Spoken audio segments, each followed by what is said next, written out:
And then we know, okay, we're running away from ourselves again. We get this sensation of temptation and rushedness and scatteredness and trying to entertain ourselves or keep ourselves grounded in other activities so we don't have to acknowledge that that's also an aspect of the Creator. That's also an aspect of our overall identity. Those bad things, those negative things. This is how we kicked ourselves out of unity, out of the Garden of Eden. We must first unify ourselves, and this is done through knowing ourselves and accepting ourselves. Then our entire experience can upgrade, can up-level, can ascend, can transcend. You cannot jump on the fun stuff all the way if you do not face yourself and illuminate the shadow.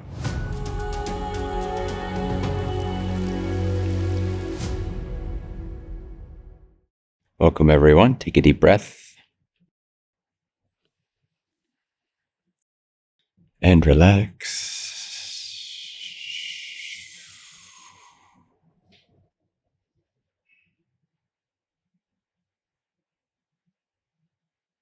Take another deep breath.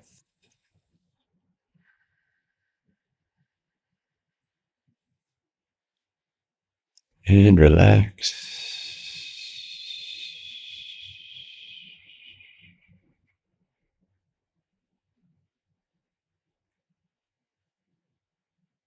Take another deep breath.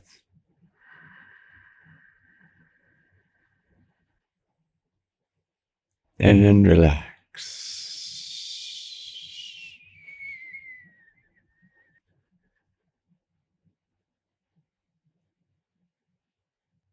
Repeat a couple of times.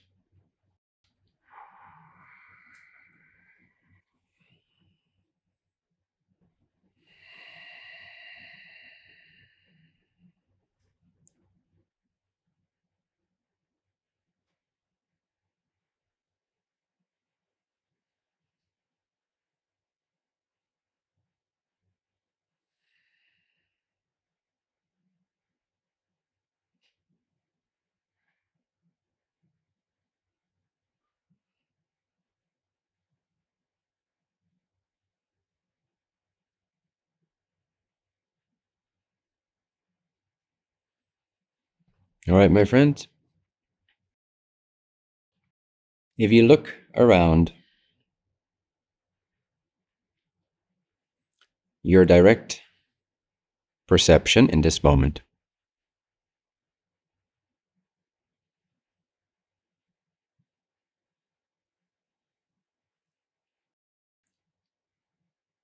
and I don't mean this physically so much. Just scan your direct experience.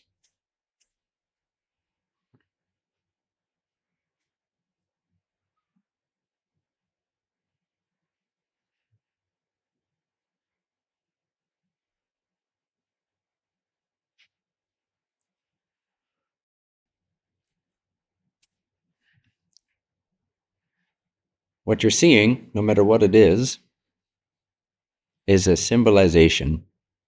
We call it manifestation, but it's really a symbolization of your journey.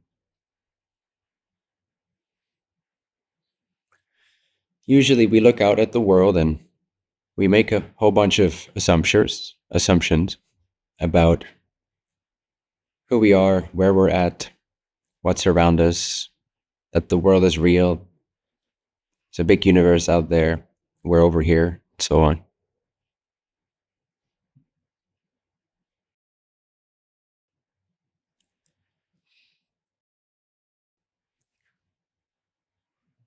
And all these things are optional. Anything you can choose from. Lifestyle, choices, relationships, objects, where you live, what you do for a living, what you do with your money, how you eat, and so on and so forth, where you carry this body with you. All these things are optional, including what we're doing here. It's optional for you to be here, to tune into these sessions. It's optional for you to consciously seek spiritually. It's optional for you to devote yourself to a mission to be of service to others. These are all optional choices. But the one thing you cannot avoid, the one thing you cannot escape, therefore the one thing that's real about you is your journey. And in this moment, all that means is that you are where you are at, spiritually speaking, not physically speaking. Although wherever you're at, physically speaking, can and often is a symbolization, an externalized symbolic manifestation, a reflection of where you're at spiritually. There's some truth to that. However, that's less important than the actual core of where you are at, the heart of where you are at, spiritually speaking, in your journey as a consciousness. So right now, whatever you see is simply the symbolization of your journey. It's your journey made visible in some way, shape, or form. But what you're dealing with, in actuality, subjectively, on a moment-to-moment basis, is what we've usually termed the self. Myself, in your case, yourself. And you are at where you are at, which is the definition of where you are at in your spiritual journey. And this cannot be avoided, this cannot be escaped, this cannot be transcended. Now, you can transcend, but then that would be your journey, wouldn't it? So you can transcend certain symbolizations, certain patterns, certain energetic blockages, if you will, certain unfavorable states that you had to learn from for a long time and that perhaps you have learned from now, and thus then transcended these lessons, these patterns, these manifestations, and so on. You can see beyond the nature of your false identity or your optional identity. You can see beyond the nature of your lifestyle and your optional choices and so on. But then even that transcendence, or perhaps transcendence as attained in your deeper meditations, or when you raise your frequency really high, that is still not transcending you or your journey. It is simply then your journey. That transcendence then is your journey. In other words, it is yourself. So you can escape everything except for your journey because, as the saying goes, cliche as it might be, wherever you go, there you are. And the simplicity of this and the almost cliche nature of this is nevertheless good to remind ourselves of because it makes us simply present. And being simply present helps us cut through a host of assumptions that tend to run on automatic pilot in the back of our minds, creating all kinds of optional, you could say false if you wish, because they're not ultimately true, optional sensations of self, optional perceptions and ideas about self, optional concepts about self. And these then further externalize into your sort of dreamscape, and they become the symbolic representations of your journey, aka your manifest experience. But wherever you go within this fascinating to most dream, this seemingly real dream, there you are. And you're always with your journey. You're always where you're at with your journey. You cannot escape this. You're always where you're at. You cannot avoid that. Again, every time you make progress, spiritually speaking, then that's still where you're at. It just changes the nature of your journey. And this is a little bit difficult to visualize because it's essentially formless.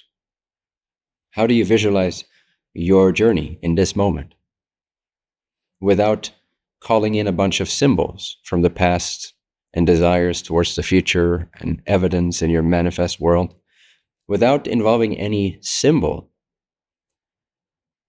How do you visualize where you're at right now, subjectively speaking, as a consciousness in their spiritual development? There's a bunch of New Age concepts and visualizations for this, which you are absolutely free to use. You can use your imagination however you wish. But my point here is that you get a sense of your own here and now as being a subjective, spiritual location, not a physical location. You have a spiritual, vibrational location on the cosmic trajectory of spiritual advancement or evolution. One way perhaps to visualize this, just to bring in some form to make it easier for the mind to relate to, you could visualize a rather large sphere of electromagnetic energy around your body, extending about, say, 6 to 9 feet away from your skin line. A perfect sphere around the entirety of your body. Visualize this however you want, blue whitish light, or however you want to picture an electromagnetic or vibrational or perhaps spiritual field. It doesn't really matter. It's just a permission slip, this imagination. So picture this field, this spherical field around your body, including your body, but it is more than just your body. And let's say that this spherical electromagnetic spiritual energy field represents the totality of your individuated self, your individuated spark from source. And feel how it's present now, and how this contains the full information, complete information, the vibrational data, if you will, the energetic electromagnetic data that defines where you are at in your journey right now. This defines your journey. This is your journey right now. It'll be different in the next moment, at least by a little bit. But in the now, this is where you are at. This is your journey. And this you cannot escape. No, you can change it. Like I said, you can transcend. You can penetrate into higher levels of consciousness. You can let go of old things you no longer need and then become a new expression, a new person, as we usually say. You can do all that, but then that will simply be an alteration of this spherical field that makes up the totality of your consciousness, of your subjective experience of being, which is always now. So you see, you can't escape it, is my point. You can change your journey. You can ascend on your journey. You can change this field, the vibration of it, the frequency, the data that it includes, the progress, the clearing out, the balancing, the ascension that has been accomplished, and so on. But then that will be your journey in that moment. So your identity, in a sense, is your journey, and your journey is your identity, and everything else is but a symbolization. Even your physical body is but a symbolization of your journey. Even your mind, your personality, but also your relationships and all these other things that we consider to be external, although we know now they are not, but they appear to be external when we identify with the body. Then everything that's not the body appears to be outside of ourselves, which is, again, an hallucination. It's a conceptualization. There's no evidence for this in your direct subjective experience of the journey as it is now, of consciousness now, awareness, beingness now. So you are always right here, right now. You are always where you are at. And that defines your spiritual journey, your identity, therefore, as an individual spark of source. So if you were to make a significant alteration in your journey, in your way of thinking, in your belief system, in your energy systems, your chakras, if you will, if you begin to open up some of these energy centers that you've been pestering a bit or blocking a bit, or you have a profound transcendental breakthrough moment in one of your meditations or in one of your deeper, intenser contemplations, what would quite literally happen is that this symbol that we've chosen to represent the journey, this spherical field around you, that's quite large, something in that coding, in that package of information would shift, would change, would alter. If you loosely could call this your soul, if you wish. So let's say that this is symbolization of your soul, this sphere. When you undergo a transformation, a change, then the vibrational formula, the signature, the frequency of this totality will change in some way, shape, or form to some degree. Therefore, you are changed because your journey is you.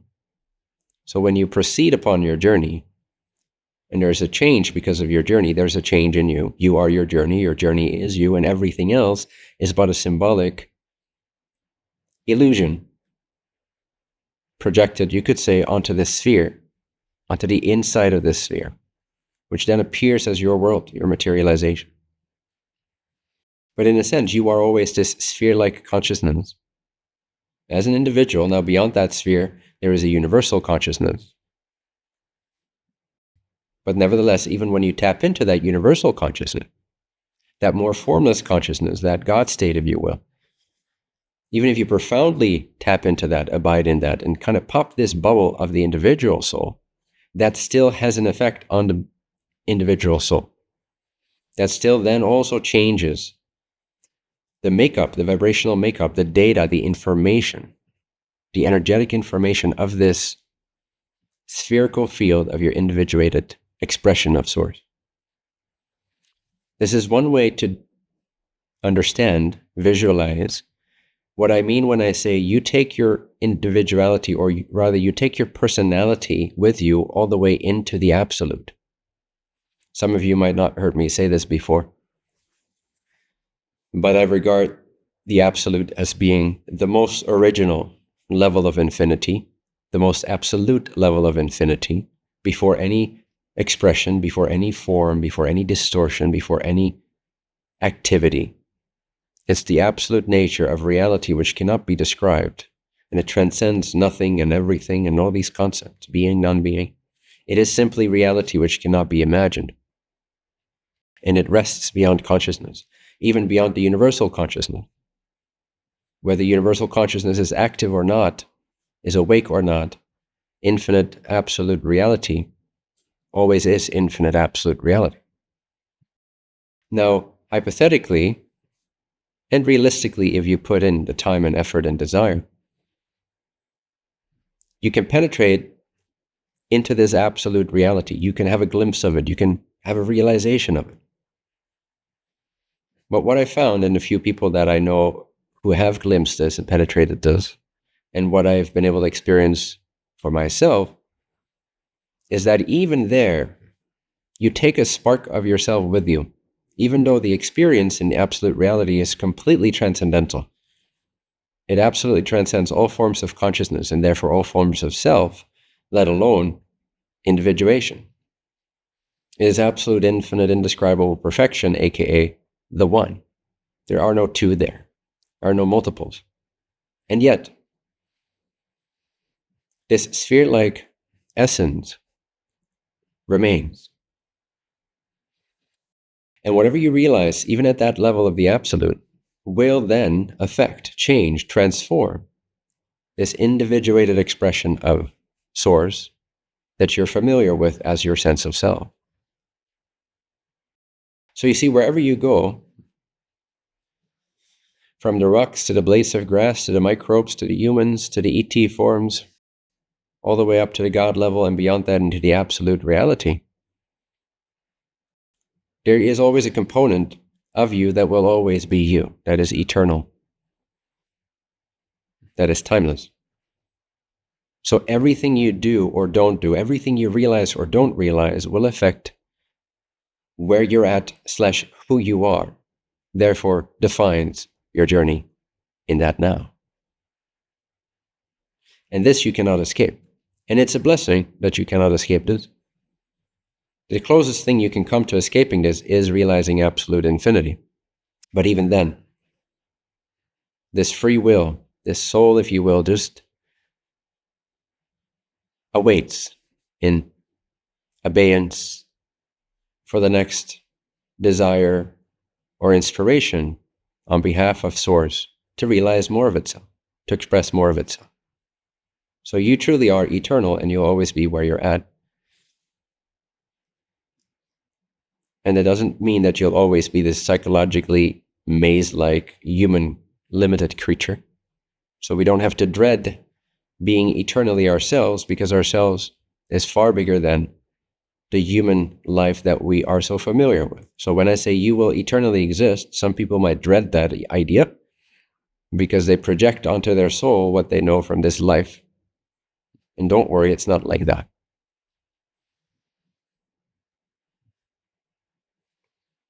However, we are also here in this dimension,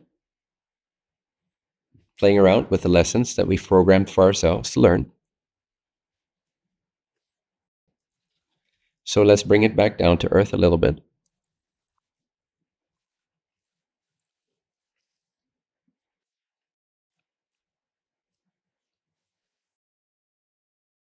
Because this is all context for the topic of this talk, which is facing the self and illuminating the shadow.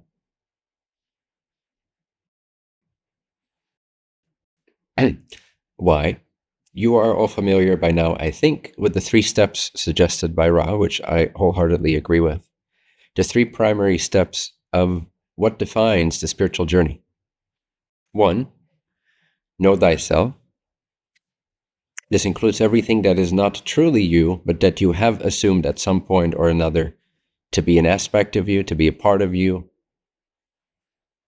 So the thoughts that are not ultimately you are part of this equation of know yourself. Your patterns, your beliefs, that is part of the equation of know yourself. So step 1, know yourself.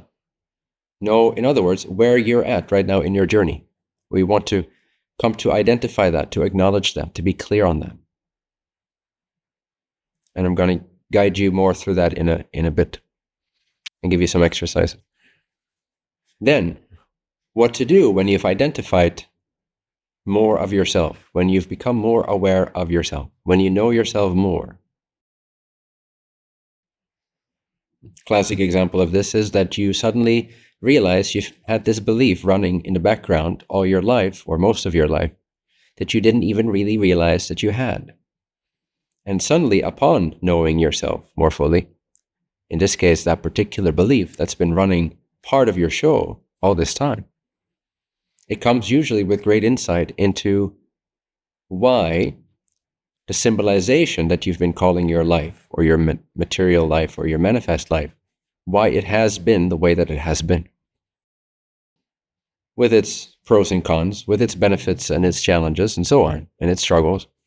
So by simply suddenly revealing to yourself, whether inadvertently or whether by seeking for this in the form of a contemplation or inquiry or meditation, if you suddenly realize, hey, I now understand why this and this and this and this has been occurring to me so cyclically, so repetitively, like a theme in my life. It's because I've always been assuming that this is true, this belief, this idea. That is an example, a common example of what it's like to know yourself. That's not all of yourself, obviously, but that is part of step 1, is to know more of yourself. But then what do you do with that? Often we try to jump to the 3rd step, which is become the creator, which in more human terms means changing. That's one part, one half of the equation of becoming the creator. One is actually just being the creator, knowing yourself as the creator, beyond the individual spark. But another aspect of the sentence, become the creator, means it is now in your power to change, to transmute, to transform, to become more than you were before, to shift identities and so on, to elevate your consciousness and so on. But there's a step in between that, which is accept yourself. So if you identify something that you perhaps don't like, a belief system that you suddenly become aware of, if you still have some resistance to that, it needs the 2nd step of acceptance. Now, occasionally you will find out that you've been believing in something, and the moment you find that out, the jig is up, as they say. The joke is over. The struggle is over. And it's a liberating insight. And it just turns to smoke, turns to dust, evaporizes.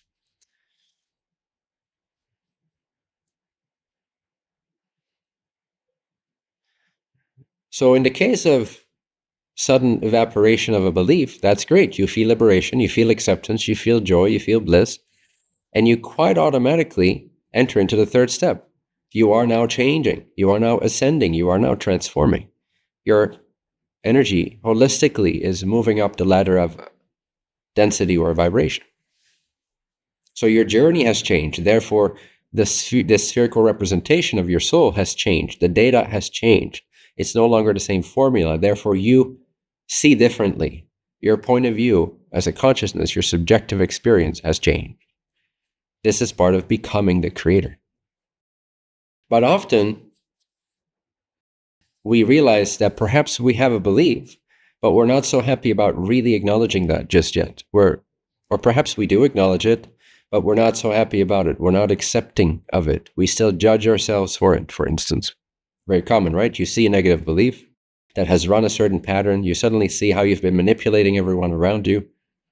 Initially, there's a resistance to acknowledge that, to know that, so you suppress it, you hide it, and so on.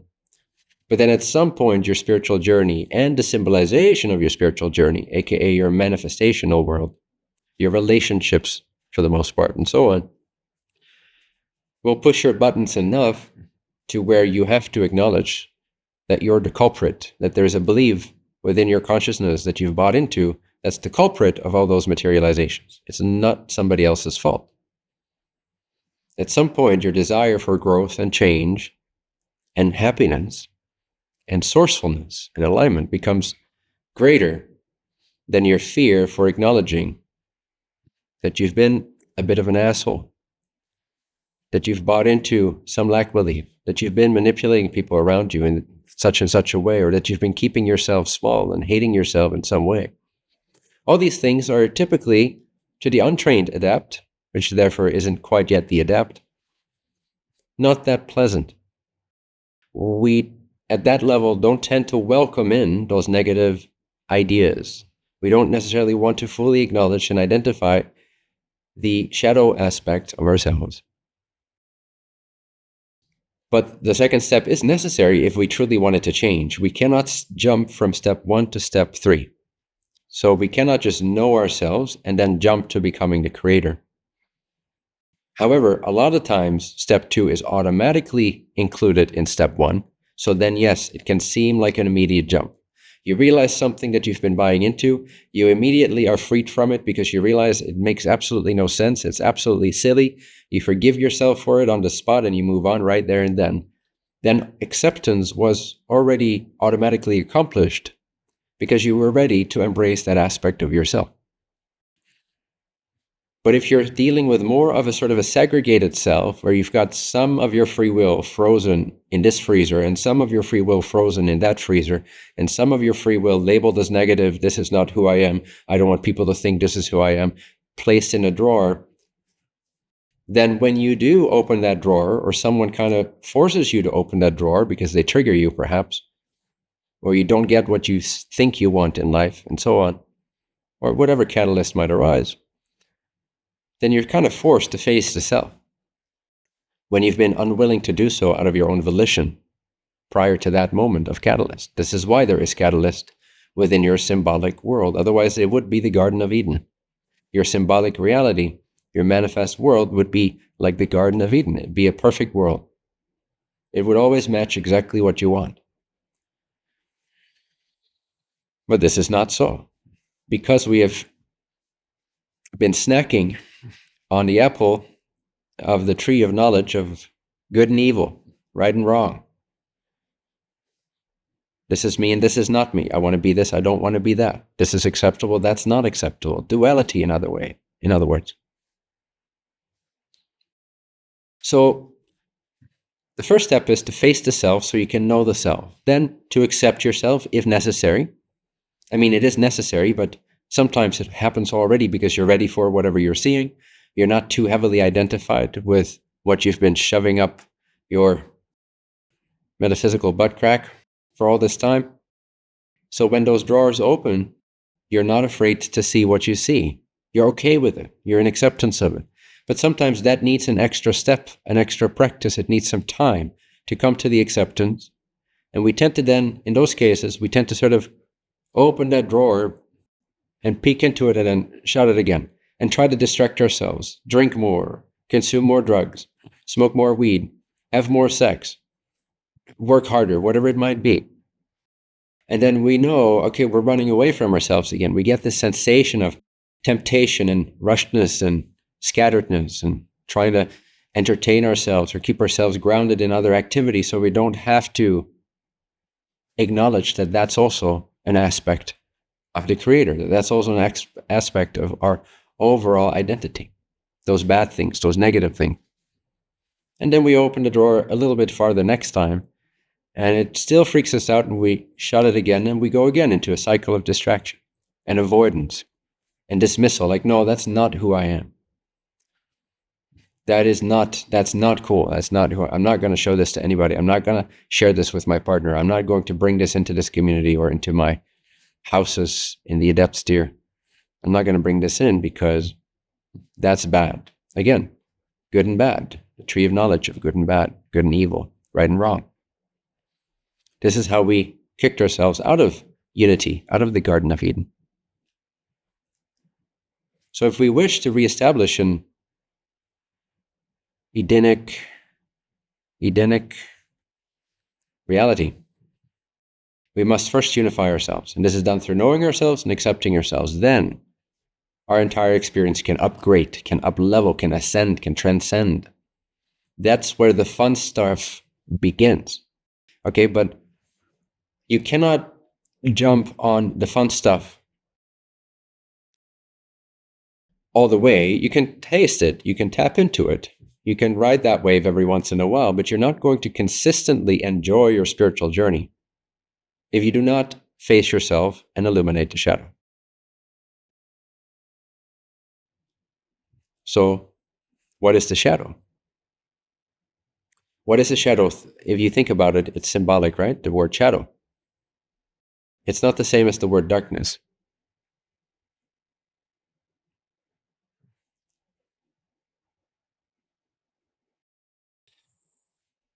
So there is a light, which is the light of your own beingness, just the light of awareness, that which hears my voice right now. Your subjective here and now essence is hearing my voice without any effort and without any bias. It doesn't have a preference for or against being this or being that. That comes later. You insert that mentally. You conceptualize what's right and what's wrong. And so you obscure this great unity, this great unified light from your own perception by muddling it up with all these judgments, these categorizations, and these separations of self, these compartmentalizations of self. The compartmentalization, the act of compartmentalizing, aka judging this as wrong and this as right, this as I don't want to be that, I refuse to accept that that's part of myself, I'm going to avoid that, I'm going to cover that up, I'm going to hide this from others and myself, and I'm going to praise myself for this, I'm going to pretend I'm this, I'm going to act like this, I'm going to perform like this. That's why you never quite feel like you can relax around other people, if that is the case. And for most people, it is. That's why you need alone time. Unless your gremlin works the other way around, where when you're alone, you're going to see everything. And the only way to distract yourself is by always being in the limelight or always being social. Different gremlins choose different strategies, but essentially, this unified light that's already right now the nature of what you really are, even beyond this spherical formulation, this complete bubble of information of the totality of you right now, your journey, where you're at in that journey. Beyond that, and the nature of that, is this unified, the white light which includes everything. It's not physical, but it's a metaphysical white light that is uniform, that is non-dual, that shines equally, evenly, without location. It hears my voice right now. It illuminates your symbolic experience. It's why you can even be aware of your symbolized, materialized world. It's why you can hear anything, see anything, know anything, think anything, choose anything. Something illuminates everything you know. Otherwise, you wouldn't know it. So even when you know pain and struggle, something is illuminating that awareness of pain and struggle. And this is the self, capital S. This is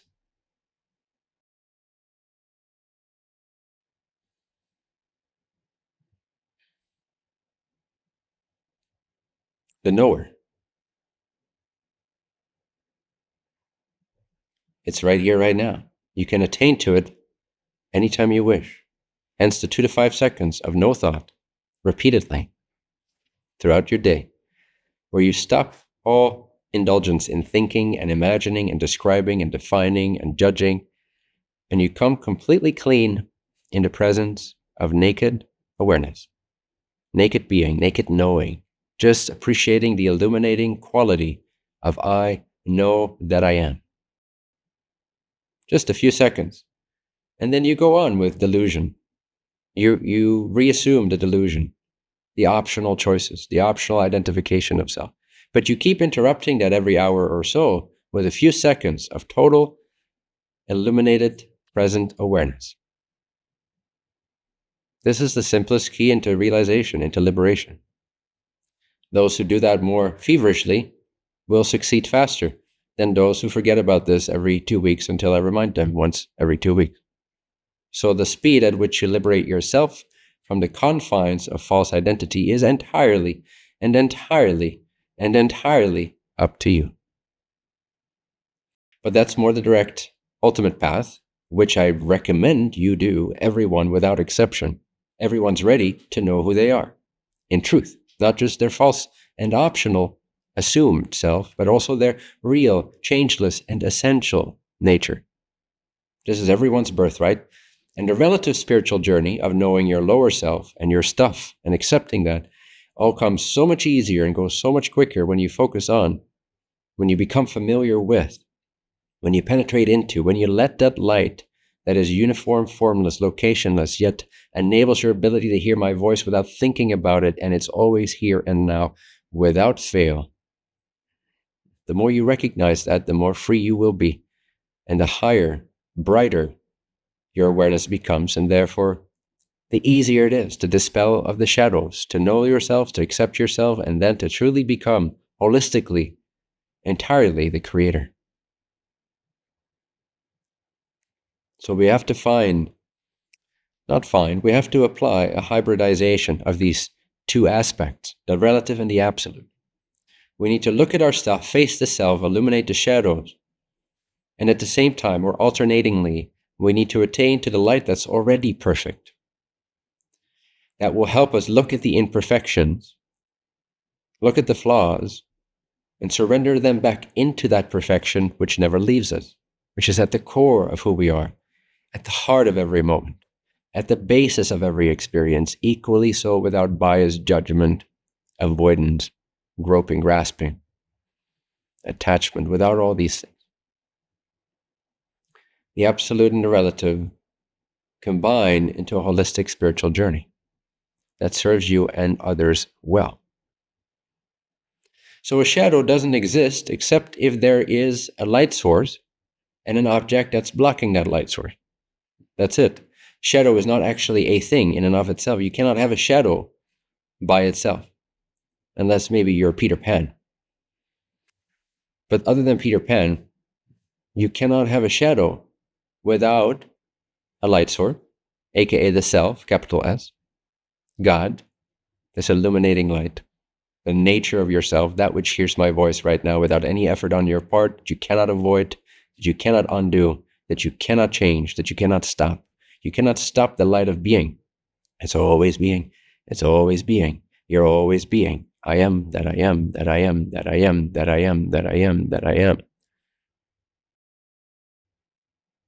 That illuminating power, that formless power of the creator, which enables this entire hallucination of your symbolized materialization of self, your journey in manifest form, in apparent form. That light, plus some concept, some idea of right and wrong, some judgment, some bias, casts then a shadow. If you did not have A, that light, and you did not have B, that object, that concept, that idea, that belief, that bias, there would be no shadow. Simple. And there doesn't have to be a shadow.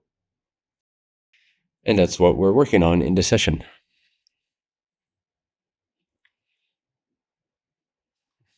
If you get this right, maybe not the best word to use in this context. If you get this completely,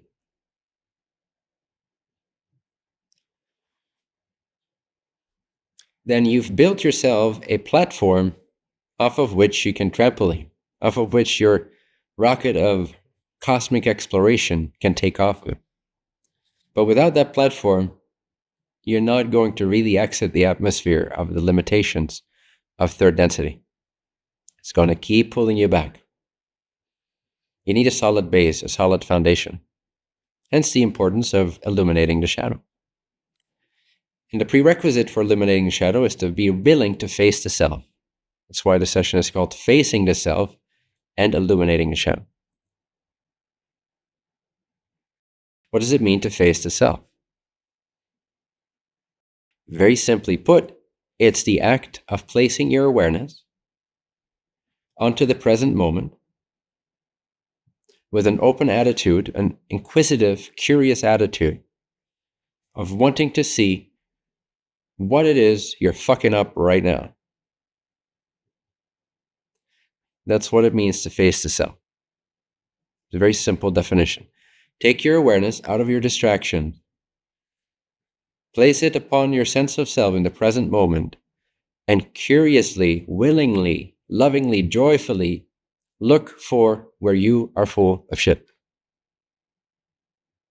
where you are flawed, where you are evil, where you are a bad boy and a bad girl, where you are devious, where you are sneaky, when you are scheming, where you are not completely honest with self and other selves, where you are avoiding. Now, of course, facing the self applies also to all the positive qualities, but usually we don't really have problems admitting those or identifying those. But it's equally part of the equation. So facing the self is simply the act of placing awareness upon your current sense of self with a curious attitude to see, what am I doing right now? What am I believing right now? What is active in my vibration if I'm honest and present right now? That's the first step. That's facing the self. This then leads to an illumination of the shadow. Because you're bound to see things if you're honest, if you're willing to face the self. If you understand its value, its immense, crucial value, then you'll be willing. If you don't perceive the value of doing this, why would you care? You can always order another pizza, have another beer, and watch another show. And then that does mean you'll also need another incarnation. So if the pizza is worth that, feel free. So next time, pizza, beer, and another show, or facing the self. Just know you can choose the pizza, the beer, and the show. But with that, it's a package deal. The fine print says you can choose the pizza, you can choose the beer, you can choose the show over facing the self. But you do then not just buy a show, a pizza, and a beer, you're also buying yourself another lifetime where you start from scratch and you forget all over again. I hope it's a tasty pizza and a really good beer with a high alcohol percentage so you can forget everything that you just bought into. So I hope you get the analogy here. Doesn't mean that literally every time you buy a pizza, you're adding one lifetime to the equation of your soul. But it can be that way if that pizza truly represents an avoidance of something that you truly came here to realize in this life, and you're truly insistent upon not seeing it because you're a wimp,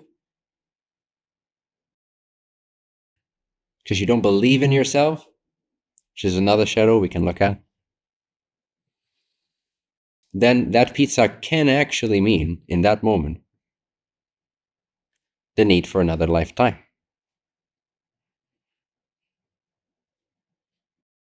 Because it's an avoidance of something you want to learn.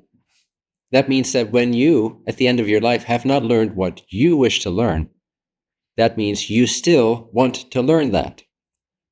So you're going to find an appropriate symbolization where you can learn that which you wish to learn. This is not imposed upon you. This is not some kind of a weird karmic law. This is out of free will. Karma is out of free will. I hope you can get this. It's not an antagonistic force. You're not in a prison. You are in a world of free choice. I'm just saying that mechanically speaking, generally speaking, you want to learn a lesson.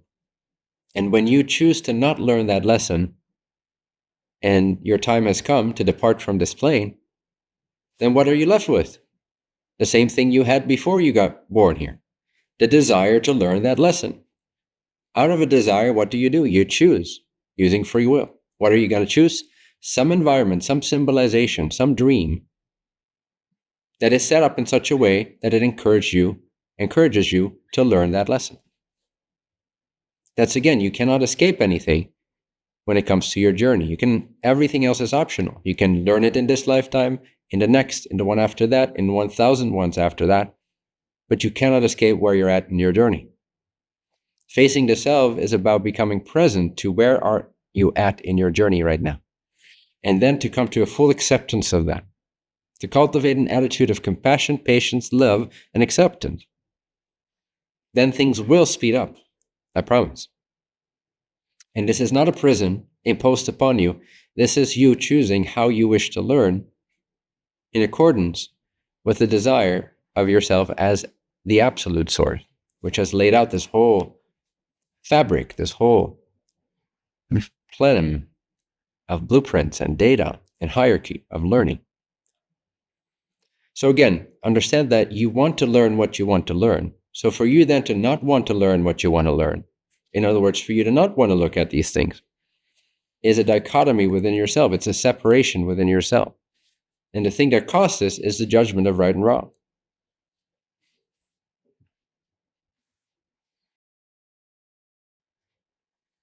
So if we wish to illuminate the shadows, we must greatly diminish how much we believe in right and wrong, in what is acceptable and what is not acceptable. We have to come to the realization or conclusion that, in essence, everything is acceptable. Massaro University is a vibrant online community dedicated to accelerating your awakening and activating your purpose for the benefit of all. Join live sessions with Bentinho and workshops led by experienced facilitators. Deepen your wisdom, empowerment, and self-knowledge, and experience life-changing shifts week after week. At Massaro University, finding like-hearted seekers is easy and inevitable. Lifelong friendships and a shared purpose fuel profound personal and collective growth. Create your free account today at massaro.university and step into a community that's designed to elevate every aspect of your life. In the greater scheme of things, everything is acceptable. Doesn't mean your actions are not without consequences. So I still encourage you greatly to not act out upon negative impulses out of the idea that everything is acceptable. That's misusing this teaching. What I'm saying is that everything is acceptable.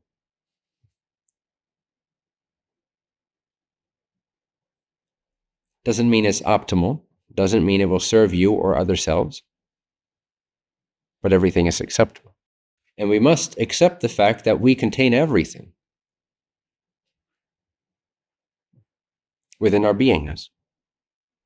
We contain every element, every aspect of creation. Because this whole thing is holographic, and this whole thing is one. So the moment you say, hey, I am this and I'm not that, what are you doing? You're saying, well, there's God over here and no God over there. You're saying there's two realities, at least, if not more. But anyway, as Jesus said,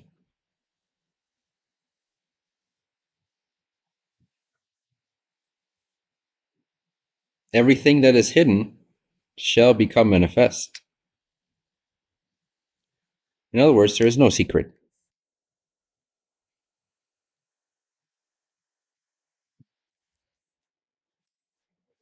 There's no secret to the Creator. There's no secret to your true self.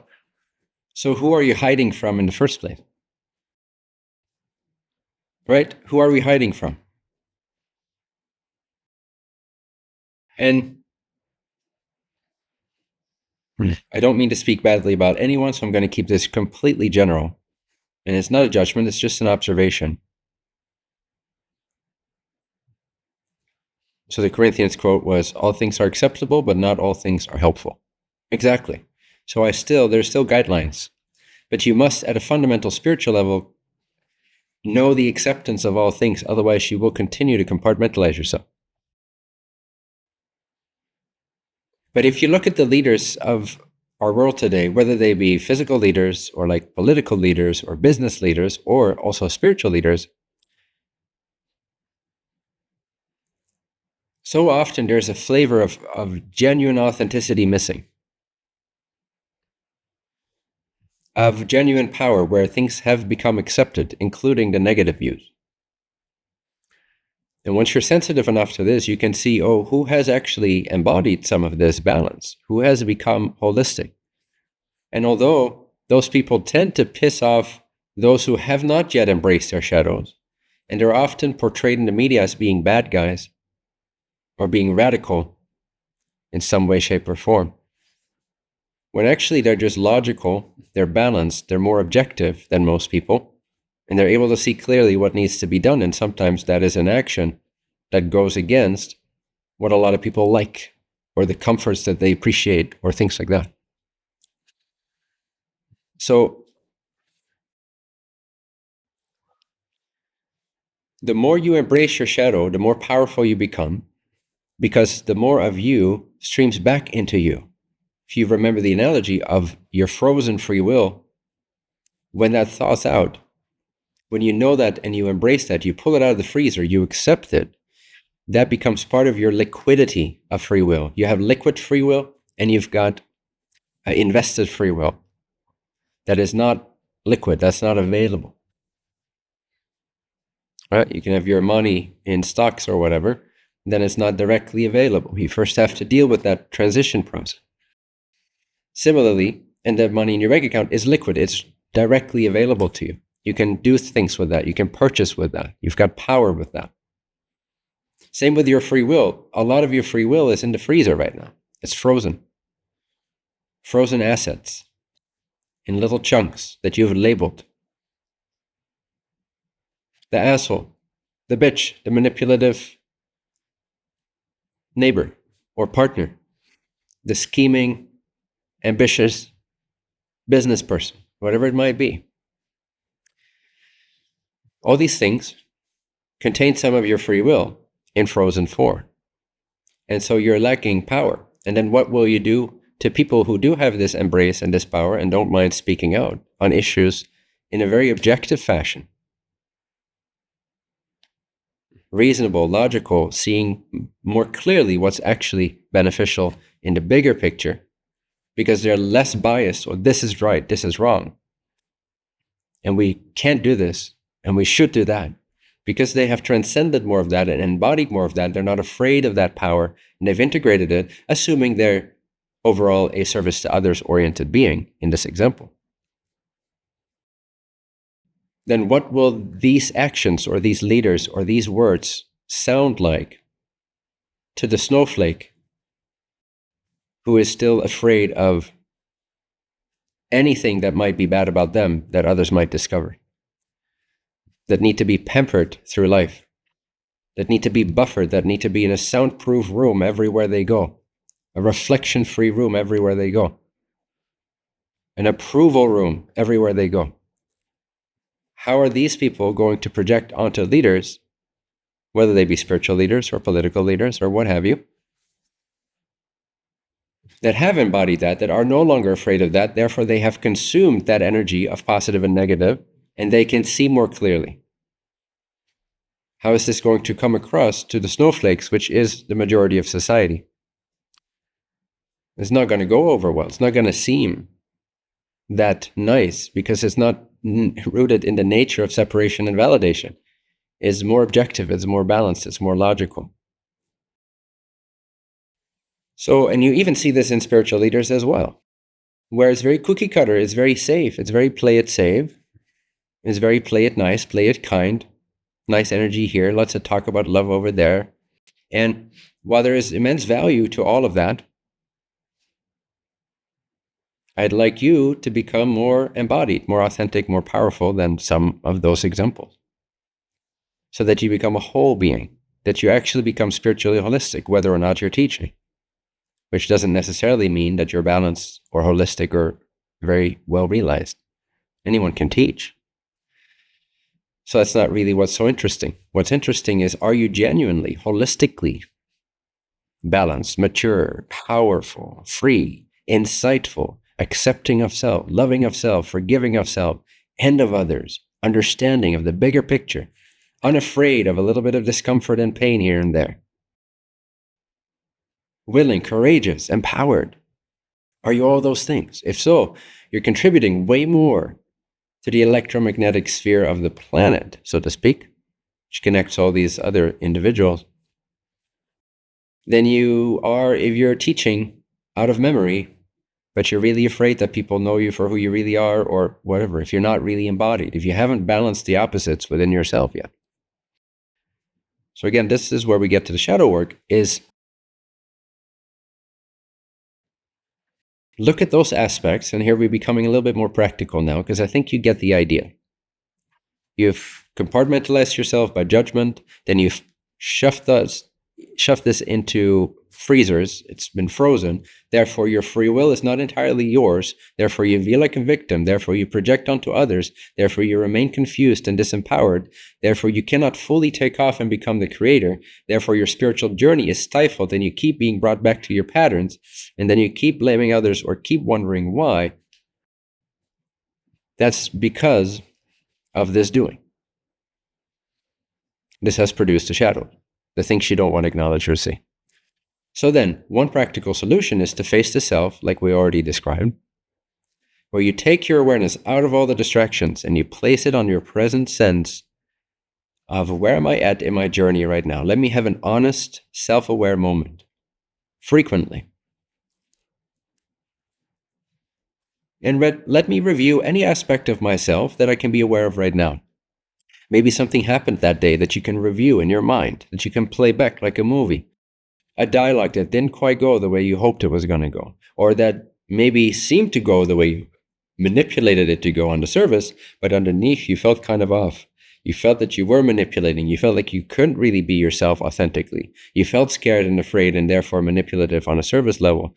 And maybe they, at the time of their lives, maybe they completely bought your theatrics, but you have matured enough to not feel good about that successful conversation, because you know it was an epic, epic failure.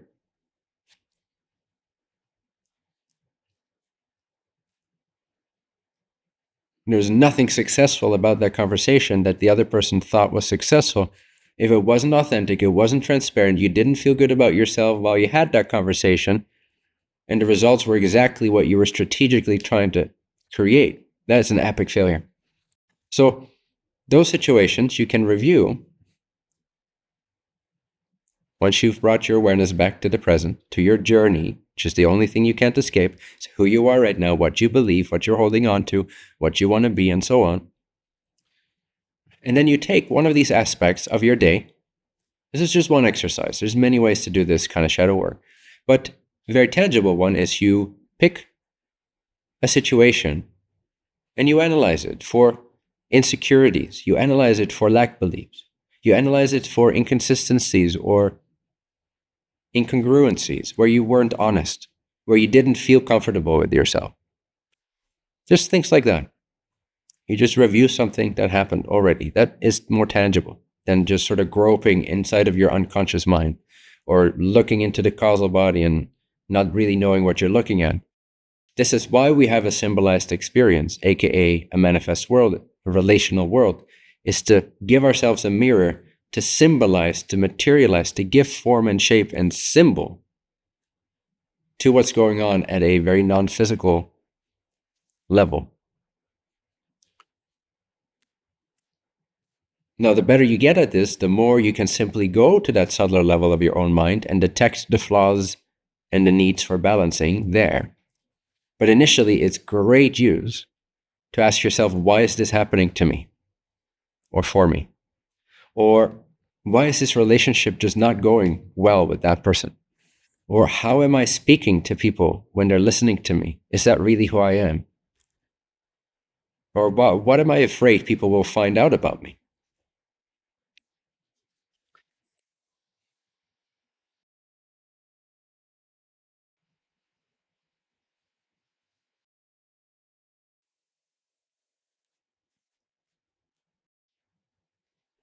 And you would think that if a soul, you, before this life, wanted to learn, let's say, patience or greater compassion or understanding, you would think that you would pre-program yourself towards patience. But you see, it's the opposite way. If you want to learn patience, you will pre-program a tendency towards impatience. If you want to learn compassion, you will pre-program a tendency towards lack of compassion. You get the idea? Because that is what will catapult you into learning compassion, for instance, or patience. That's why things trigger you. Otherwise, again, it would be a Garden of Eden experience where anything you want just is there and you're always in alignment with what you've created. The reason things trigger us, the reason things catalyze us into awareness is because we have programmed antagonistic points of vibration within ourselves for this incarnation so that we can get bumped around like this pinball in a pinball machine by these catalytic experiences and these reflections and these relationships and these failures and these ambitions and these hopes and these dreams and these successes also. All to give us an opportunity to wake up to where we're at as an entity within the scheme of the Creator, aka our journey right now, and that we can take the next step and progress.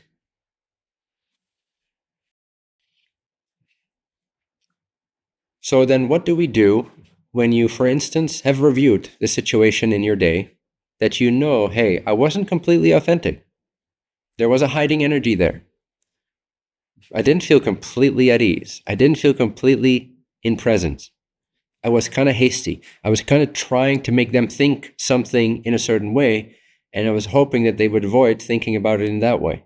And I was using my words and manipulating, but I'm not a manipulative person. I would never do that. But if I'm honest with myself, I was manipulative completely. So you want to find these flaws. Again, facing the self is the willingness to see where you're full of shit.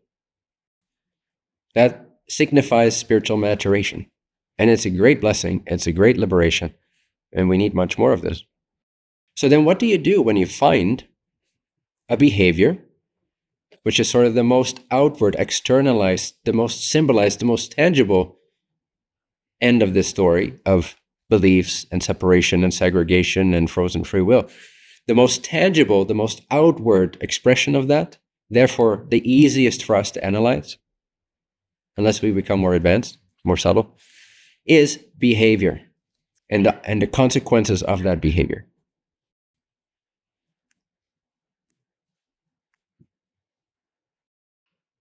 But what happens when we analyze our behavior from the day? And what if we come across a behavior that we don't like and we don't like to admit to ourselves? What's the first response of our segregated, compartmentalized way of thinking?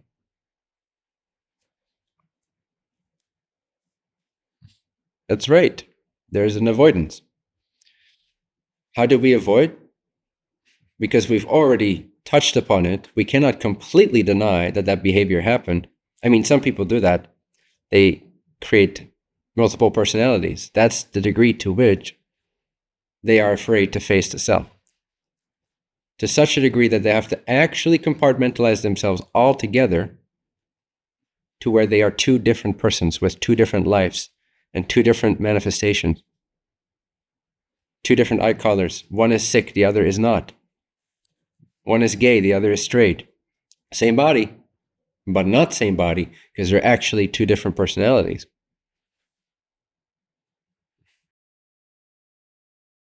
That's an extreme case of non-acceptance of self, to where that other aspect needs to live its own life, and then you need to live this life. But we all have that to an extent. It's just not so extreme that it's pathology or diagnosable as such. But we all have multiple personality disorder to some extent, just a very mild version of it.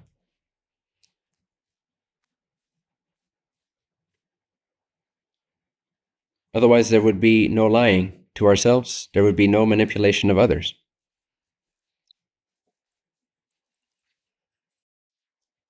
So what happens then when we find something we don't like? We did this thing. We acknowledge that we had this manipulative behavior in this conversation with someone, or we tried to get our partner to do what we wanted them to do, or whatever it might be, just everyday little examples. Then the first thing that if you haven't fully accepted it yet, if you're not excited yet about seeing where you're full of shit, if you still think that's very creepy, like, oh, what will I find out about myself? What will I have to acknowledge all the way back through my life? All my failed marriages. What about all my failed marriages? Surely that was not all my fault. So let me just not look at this single dialogue I had with a friend today that showed some manipulative behavior, because I might find out that all of these failed marriages were absolutely my responsibility. And that I've never fully been honest. And that I've always been manipulative. That I've always been scheming and evil. Who wants to find that out? Only those attached to the memory of their life, because they have nothing better to do but to identify with the passing forms of this world, which is 99.99999% of the population. But those who have no attachment to the past, because who gives a fuck about the past? It has zero existence. It has even less existence than what's present here today. It does not define us at all. It does not shape our experience at all, except when we say it does. But we do that from the now. The point of power to create, to choose, to experience is always now. Always. So who cares if you've been manipulative for 40 years? What if you've never had an honest friendship? So what? Why not be excited to find that out? You need to want to see how incredibly twisted you have been all your life.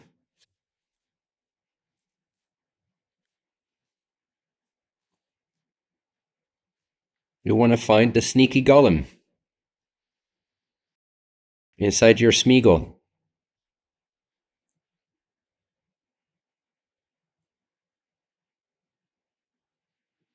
What if you could be excited about this, knowing that you are so much more than the past of your physical incarnation and all the failed marriages and friendships and relationships and the failed business ventures and money ventures and whatever it might be? If you look up to the stars, if you look forward into the future present, you can get a sense of how big you are, all the potential that awaits you, and then you see it makes no sense to let a past image of myself that I need to maintain as positive, as the victim, as the innocent one. So I cannot possibly acknowledge that it's been all my fault and I have been devious and scheming and manipulative and dishonest and lying this whole time. My whole life. My whole physically defined existence as a personality. All my relationships have suffered at the hands of my scheming. Sneaking.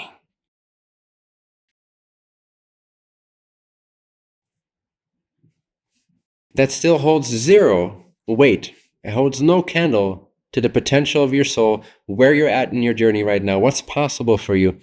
So get excited, get psyched to find out where you have been a little golem. Because the longer you try to not look at that stuff, the longer you will perpetuate that stuff. The free will is frozen, so it seems to be out of your control, but it's still free will, meaning it's still creating and shaping your reality. and your sense of self, and it's limiting your awareness, and it's casting these shadows, and it's not making you any less manipulative to not look at it. So, okay, the question is, am I willing to acknowledge the mess that I've created, the mess that I have been for all my life, possibly, and all the people that I've affected with this, and all the unfair times that I've unjustly imposed upon someone else's reality because I believed I was the victim or whatever? Because I was scared, I was insecure, I was afraid, I bought into lack, and I projected that onto others. Would you rather live half a lifetime of that or a full lifetime of that?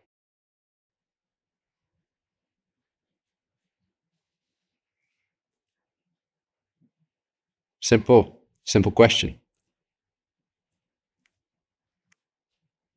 Would you rather be a bitch or an asshole for half your life or for the entirety of your life with no redemption?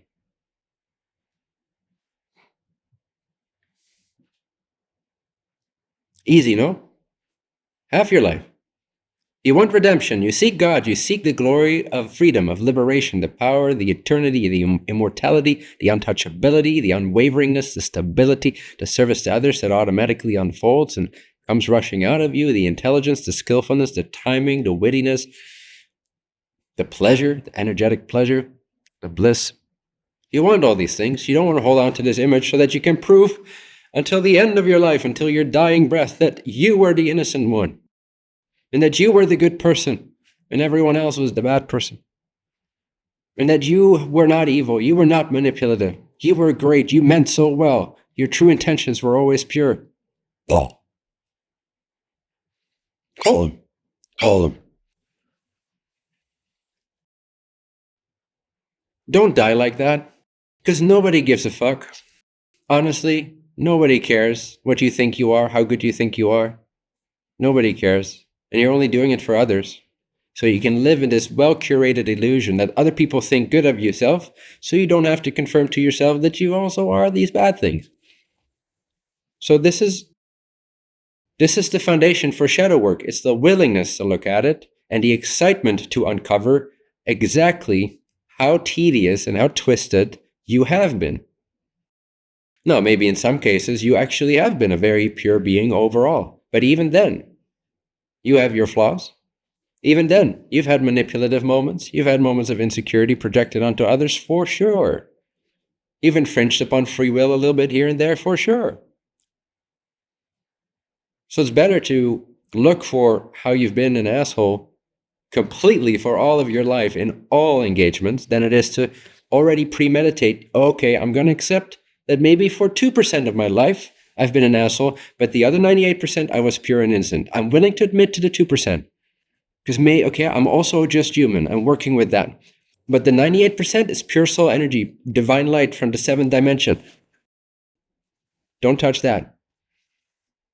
It's way better to be holistically, completely willing and excited and courageous to see how your personality has been a load of bullocks. Then you're free. It's like this quote from Meet Joe Black.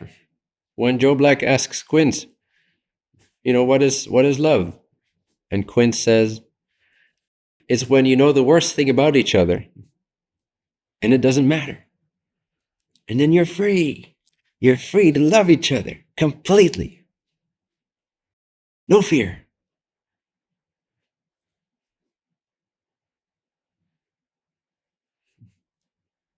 This whole pretense thing is killing us. It's making us weak. It's turning us into snowflakes. It's blocking our spiritual energies, our connection to the Creator, and will destroy our civilization if we keep that up. So we need to start a counter trend. Hashtag I'm an asshole and I'm proud of it.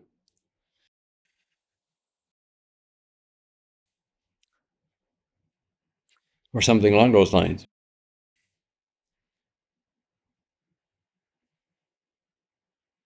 Then we can come to an acceptance. Then we can come to a forgiveness. But as long as we're afraid to open that drawer and admit that we're full of shit, that we're delusional, that we're confused, that we're hopeful, ambitious in all the wrong places, that we're hiding and lying and distorting and twisting the truth from ourselves and one another all the time in subtle ways, and that we've normalized this and that we call that friendships.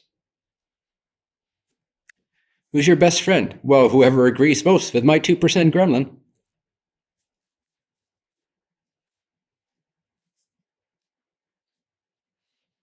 If you validate my lack of shadows, and I validate your lack of shadows, then we can be best friends forever. Right? So friendships are also a bunch of nonsense. Most friendships. Of course, there's a kernel of truth and essence and beauty and love in there. And we want to emphasize that. We want to develop friendships from truth and authenticity. But a lot of the friendships you see out there in the world, they're just two pretenders validating each other, having each other's back, so we don't ever have to spiritually grow up. So whoever is most complicit in our self-limitation, we'll call our best friends usually. And those who trigger us the most into awareness and spiritual liberation, who offer us keys to our spiritual liberation, those who trigger us, we call our enemies.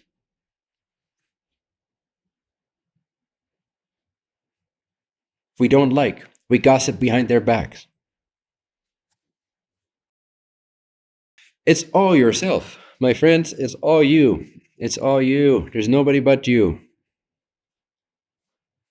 In your world, there's nobody but you. All of this is your journey, and you cannot escape it. So acknowledge it. Come clean with yourself. This is the true meaning behind confession. Confess. Tell the Lord what you did. Tell the Lord of all the dirty thoughts you had. Because when you confess, you can be forgiven. This is a journey between self and self. So first step is willingness, or the first quality required is the willingness, ideally with a sense of excitement and courage and adventure. What can I find out about myself that I really, really don't want to find out today? What would that be? How can I surprise myself? What's the sneakiest little thing about me that I even have trouble admitting to myself when I'm in the privacy of my own bedroom? What am I ashamed of?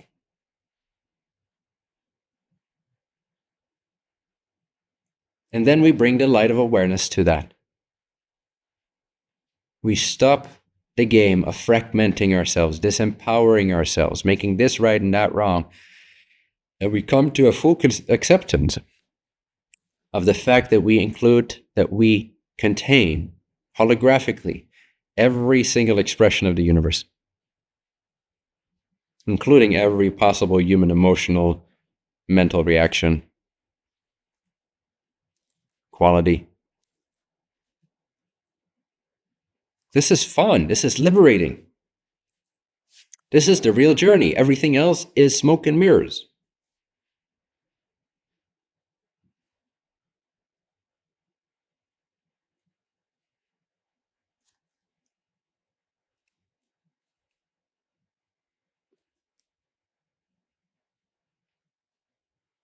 Smoke and mirrors.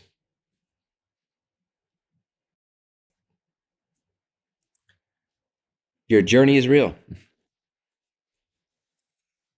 Okay, so then how do we do that? How do we take that step of accepting something we don't want to accept yet?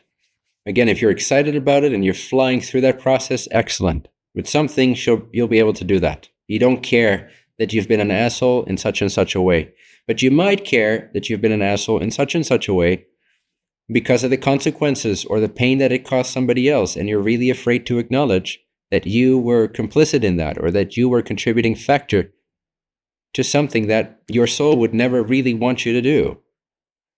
So you got to come to terms with that. I've been an asshole. When I know I'm not really an asshole, I was just acting out of fear and weakness. I was being a snowflake. I was lacking a spine.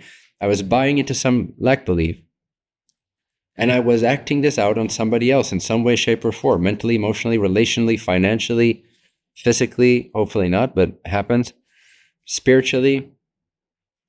And I see that now, but I kind of don't want to see it. I'm starting to see it, but I'd rather put the cork back in and not see the full extent of it, because it makes me feel so bad about myself that I made that mistake, that I trespassed, that I manipulated that kind person, that well-intending soul that trusted me, that I manipulated them, or whatever it might be. Anything along those lines. You get the picture.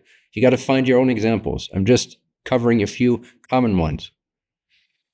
Then you feel like shit about yourself initially if you're not in the state of excitement and embrace and a bigger picture. If you're more coming still from that state of lack and identification with yourself as that personality from the past 20, 30, 40, 50, 60, 70 years, and you have an attachment to the outcome and you want to keep up the appearances, then acknowledging it is going to feel difficult. It's going to feel like it's ripping yourself in two, because literally you are comparing these two aspects of yourself, the one you identify with, that you want to be, that you want others to know about you, and this aspect that you've made wrong, that you've frozen. And so you're dealing with this duality within yourself, and it can feel very scary, panicky even. This is when this comes really close to someone's sense of identity, you get the fight or flight mode. You get the total shutdown mode, or even like a psychological breakdown of some kind sometimes. That's why you don't want to push this too far onto others or yourself. But I mean, you guys are mature enough to bring in more of this at least, and you have the tools and you have the support. So be unafraid, my friends, to see the shit. Facing the self is similar to facing the bullshit.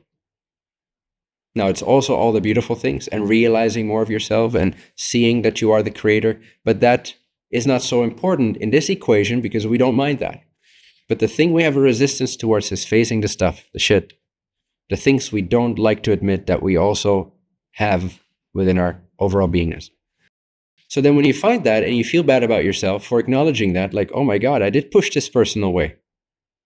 I didn't want to acknowledge it for the longest time because I wanted to be the victim. I wanted to be the innocent one because I held strong to this image of righteousness.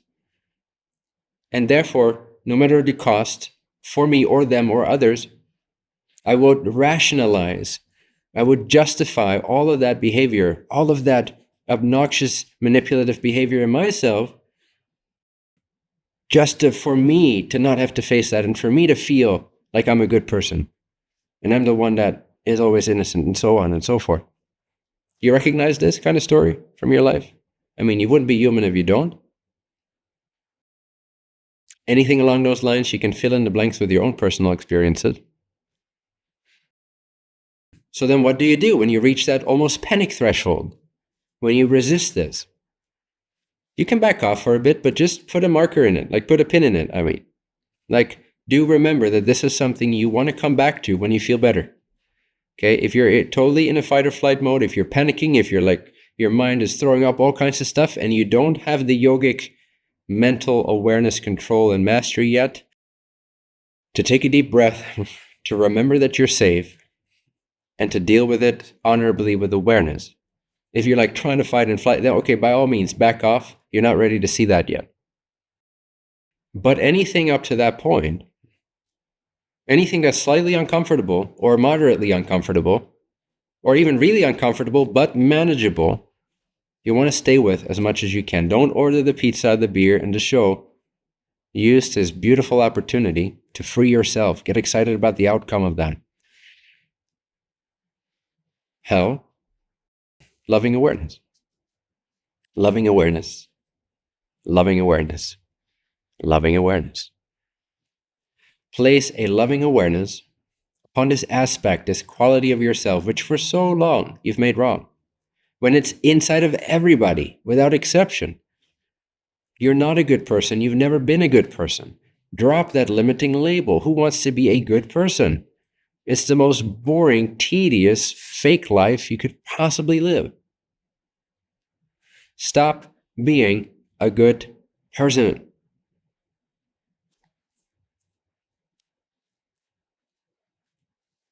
Now, I assume you all know, sorry I have to put this disclaimer for some of the morons out there, not you guys, but things can be taken out of context and all that. Obviously, I'm saying be honorable in life, live with integrity and respect everyone's free will. When I say stop being a good person, I mean stop identifying, trying to see yourself so feverishly as the good person. It's so limiting, it's so painful, it's so separating. The Creator doesn't blink at the light or the dark. Doesn't blink. It's equally present and available to the calling of all energies, including negative callings or selfish callings. All of it is part of an exploration of the Creator by the Creator for the Creator. If you want to live fully and balanced and make true free will choices, which I guarantee you for all of you will be service to others, so you don't have to worry about that. Otherwise, you wouldn't be here. You wouldn't be part of this exciting trajectory that we're on together. You just would not be part of this exciting timeline for Earth. You would not be listening to my voice right now if you were actually an evil soul. So you don't have to worry about that. So by you embracing the fact that you are manipulative, that you are afraid and insecure, and that you are projecting onto other people, and that you are infringing on their free will, by admitting that to yourself, it's just liberating. It gives you that power back. It's starting to take out of the freezer more of your free will, which makes it liquid, therefore usable, which is what spiritual power is. It's usable free will. Then you can actually say, I am free to choose. I am now in control again, or at least more than I was before I compartmentalized myself. And now you can truly choose according to the blueprint and the calling of your soul, which I guarantee you for all of you without exception will be service to others. So you don't need to hold on with tension to this image of yourself as a good person. So boring. I wouldn't want to have a dialogue with you. So boring, so deceitful, so fake, so false, so insecure, so wimpy. Don't be wimpy. You are all things. You are greedy. You are horny. You are in potential a murderer. You are a thief. You are manipulative. You are scheming. All these things. So what? So what? I am all of these things. We are all of these things in potential. Drop the facade. You're a liar. That's okay too. Most human beings are pathological liars. And we've normalized it and we call that friendships. It's messed up, but that too is acceptable. That too is funny at the end of the day. You understand? You get the sense of this total acceptance, like stop being so small-minded about things, stop putting things in a box so much, see things as expressions of the Creator. Accept all things as they present themselves, both within and without. Forgive yourself, accept yourself. Now you can choose, aka the third step, become the Creator.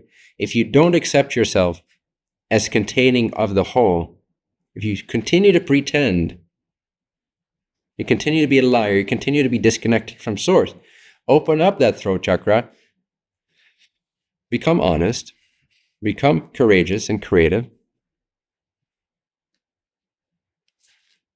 Now you have choice. Now you can direct yourself. Now you can truly say, I am pure in my actions because I'm actually the one who's choosing right now. Then you can actually stop manipulating. It's possible. But not until you've acknowledged and admitted it and forgiven and accepted it.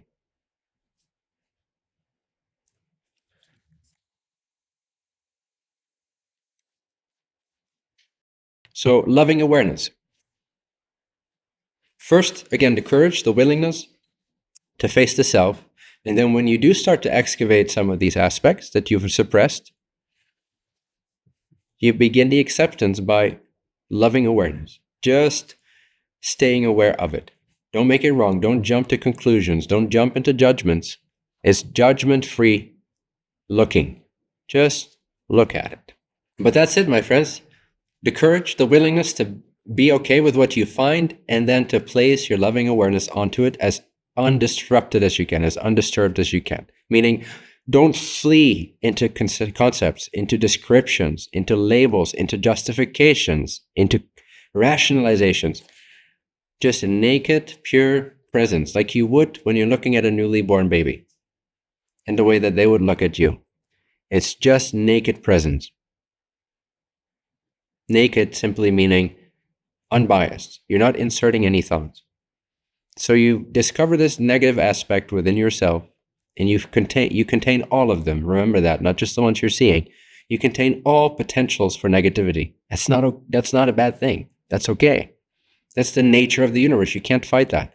But when you highlight something that you know has been active in your life, a gremlin hyperactivity, a gremlin strategy, a scheming, a manipulation, a behavior that's not okay, you got to make that okay spiritually first before you can change it, before you can remaster it. And we do that by staying with it, loving awareness.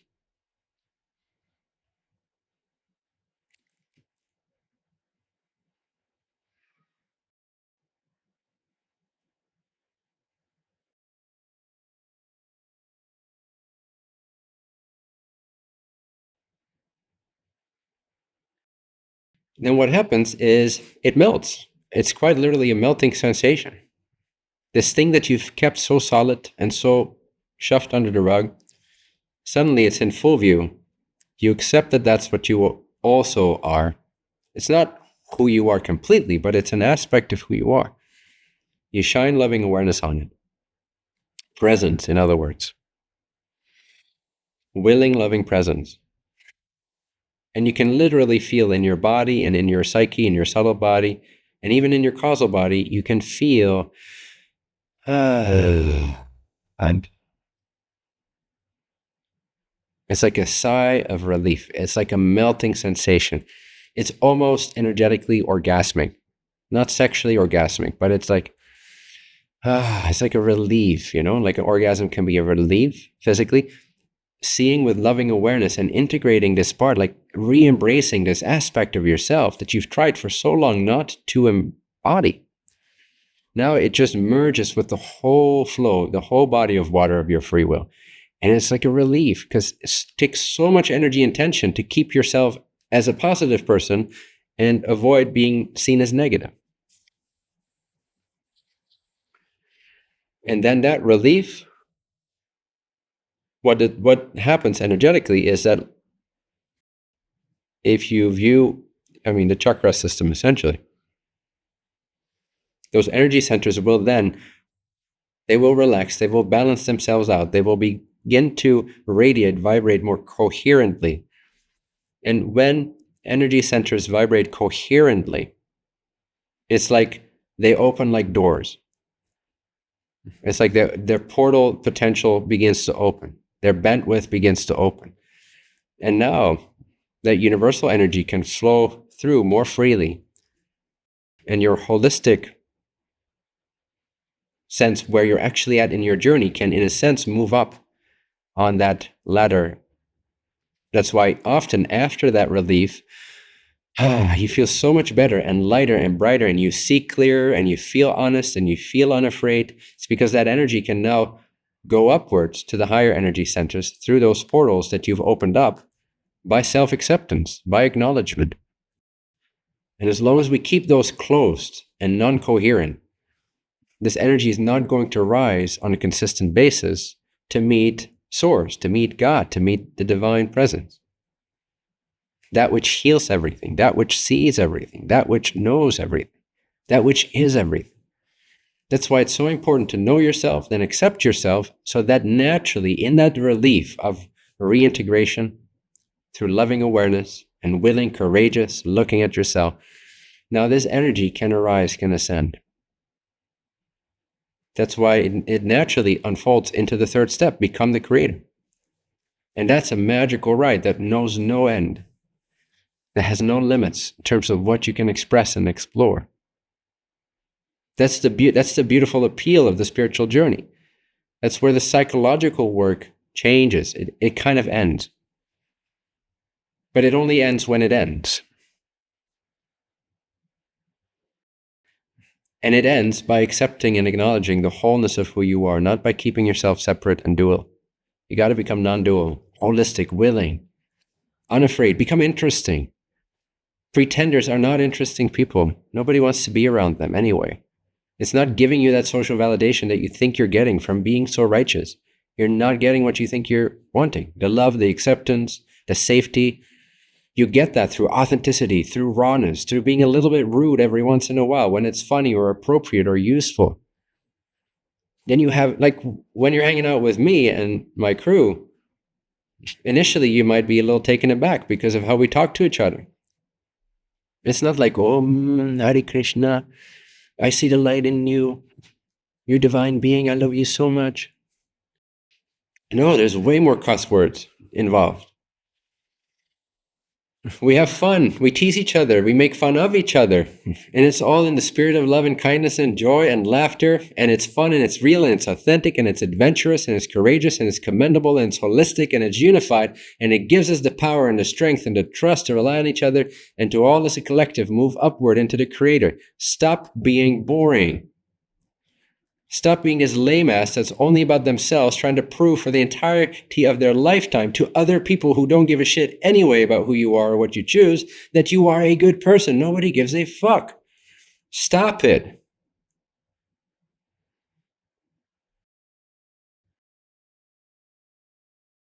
Be real, be free, be authentic, be transparent. Then you can truly care. You can take care of each other. You can love each other. You can be committed. You can be of service to others. And your spiritual ascension just happens faster and more beautifully. And you also have beautiful spiritual divine moments where you recognize, obviously, but everything is included. And that you're an asshole or making a joke about somebody in the right context doesn't mean that that spirituality dissolves or disappears. It's all part of it. You see the Creator in everything. That's how you become whole. See the Creator in everything. See yourself in everything without exception. There is no compassion or understanding or balance possible on this planet without knowing that you are everything, without at least acknowledging that. Stop being boring, please. Stop making it about you, your little personality shell. Nobody cares. Nobody cares. Have some fun. Go on an adventure. Be raw. Be truthful.